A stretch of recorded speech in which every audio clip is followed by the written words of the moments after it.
best food in Ireland was undoubtedly in a farmhouse on a Sunday afternoon with some friends.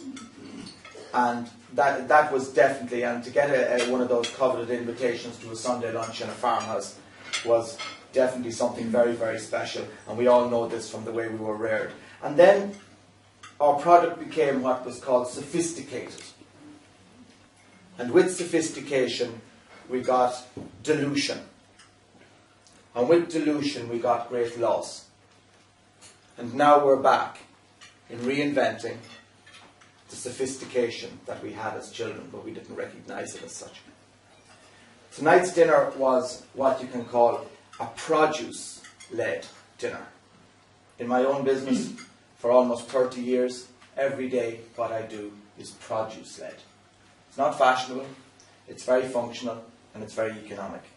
The challenge for us as a nation is to say to this, it's now 6.5 million visitors. Regrettably, it's down from nearly 1 million visitors. But to say to all of those, the promise that you saw in Cara magazine or on an ad in St. Patrick's Day in New York for Ireland, the food island, that when they do come here to spend their scarce and rare euro in our economy, that we deliver on that promise and that we don't cheat them, because they have been cheated. They have been cheated over the years, going into establishments, very, very fine establishments, rated by the highest agencies of the state on the physical attributes of the building rather than the strength of the kitchen or the produce that finds its way in there. The colleges are turning out generations of young chefs who've never met a producer in their life, who wouldn't know the heroes that we live with here in Tipperary on a daily basis, the heroes in food. We have recognised in Ireland over many years the heroes in technology, the heroes in industry, but we've never really, as yet, recognised the heroes in food production. We have recognised the heroes in chefs, because we have some wonderful, wonderful, wonderful chefs. But the challenge for us is a little bit of ring fencing, to say that the loop would include the food of the Tipperary Food Producer Network, that every piece of food that would be produced in the network would wear a high-vis jacket as it travelled through the hospitality industry, and that it would shine through the menus of the hotels in Tipperary, and that it would become such a part of our daily lives that we'd almost be embarrassed by the omission if the food was not on our menus in our restaurants. We're in the most challenging economic period, I think, that we've had in Ireland. Maybe the 50s, the economic war was bad, maybe the 50s were bad, maybe the 70s were bad, and the 80s were bad. I think we're in very, very challenging times. I think with a figure of in excess of 450,000 people unemployed, that we need a response. And I haven't heard the word response anywhere through the agencies, and particularly through the state or through the county councils. And that response should be almost an emergency response as to how we can link up the valuable food from the land that we produce to the highest standards with our Board B quality assured programs, and that our proteins are not commodities traded on the world market for a low price, and that our food is not discounted one free with one. It's too good for that, because the farmers have reached a level of compliance better than anywhere else in the world with the nitrates directives, REPs, quality assured schemes, as I just mentioned. And it's very sad to see our foods discounted. Not alone is it sad to see our foods discounted in the supermarket world, it's sad to see our foods being omitted from the tables and the menus of the hotels on the basis of price.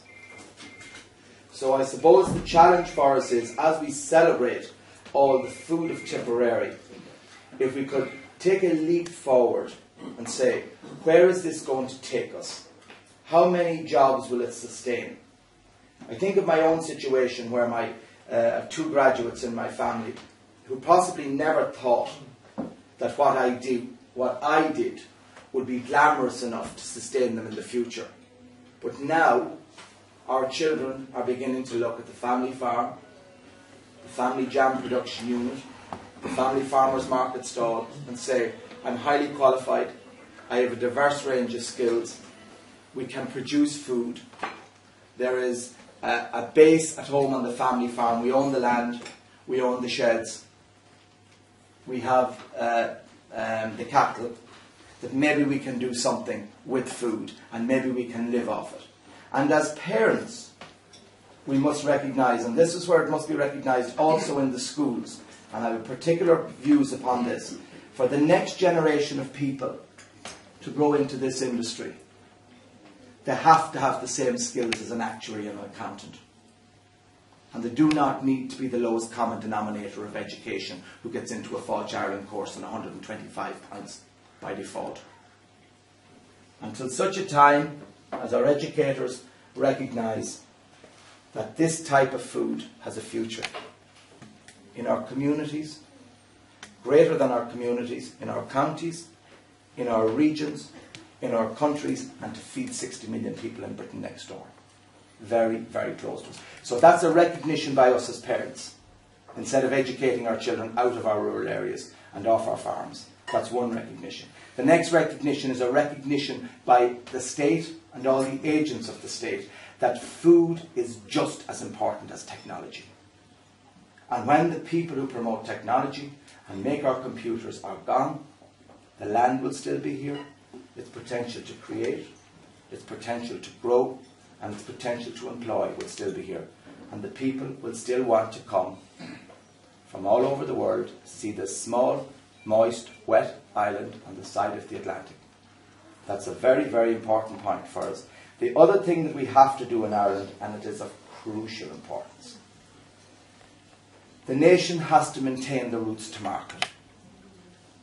It is not adequate for somebody to start on the wonderful food course in Rare Cross today, which is superb. 14 people started in the lovely food centre, which is a model with all the assistance of County Enterprise, Leader, Shannon Development. It's a model really in rural development, and 14 people started their course today. And if I was asked to talk to them about what they are to do in the future, to find that they maybe could send their children to university on the back of this jam, because that's what it comes down to really. It's not a fun and games scenario. It's, can we make more than we get on the dole? Can we make a sustainable income, and have we a future? The first thing I would say to all of those people is there is an obligation on the regulators in the country to protect the routes to market. What do I mean by that? I mean that if we're going to upskill a generation of Tipperary food producers, and then we're going to throw them onto the high altar of Tesco, Dunn's, or the other chains, and we're going to say, go in there with the gladiators and see how you survive. If we're going to believe as a nation that those 5 or 6 groups are going to be allowed to control the whole food buying and selling for the nation, there is no future for these people, because they can't do business with them on the margins and they can't make a sustainable income. So that's a reality for any one of us. And I'm very conscious of the fact that every year the courses start in Ballymaloe, I get asked to give a lecture in the first 2 or 3 days. And I'm conscious of the changing profile of the attendees in recent years. And there are a lot of them are graduates, some of them who had the choice of whether to pay down their mortgage after losing their job or to spend it on something like Ballymaloe. And they've made the wise decision to invest it in themselves and upskilling in an area of food.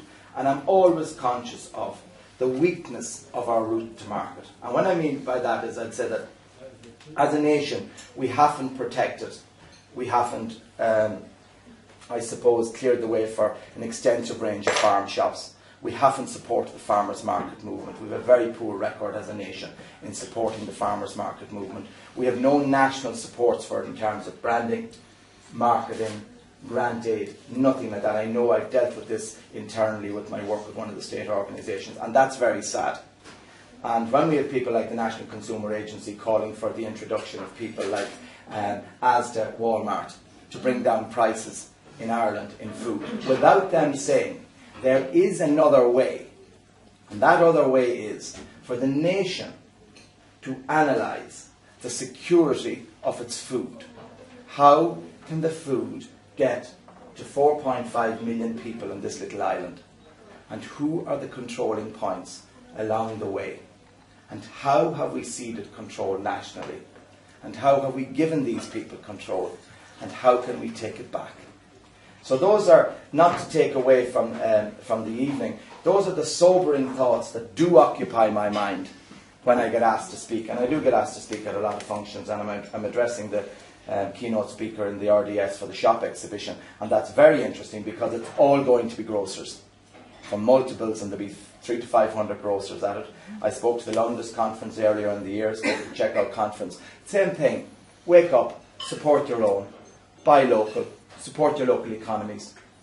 You know, just support, because it's together. As Scott Kayla Warnanini is together, we're going to get out of this. But anyway, I suppose this evening is all about just, for all of us, a little awakening for us to go out and speak to our friends about how good the produce is. Every time we're giving a gift, think it was at the Waltons programme, if you feel like singing, do sing an Irish song. We grew up as children, but if you do feel like giving in gifts, and I know Shannon Development, I know Leader, I know the County Enterprise Board give very, very fine gifts of food and are very active in this area in promoting food, and indeed have got more active around the country everywhere in promoting food. But I do wish it was higher on the national agenda in government. I certainly wish it was higher on the agenda in county councils, and it's not. But I certainly wish it was. But it's all about ag tuairte aithneantas go na daoine atá aige, chun na haspáintach daoine go iontach agus go deas an bí atá aige sa ceantar. Chun gol amachchas chun labhairt go daoine, chun na ráló.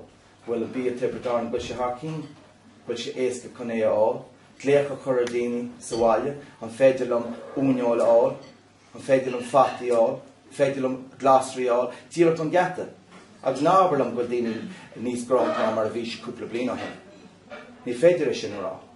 We're not busier than we were a few years ago. It wouldn't take a lot when we see the sign for the potatoes, or Michael Seymour's lamb, or Dorothy Harding's chickens, and we remember Dorothy this evening.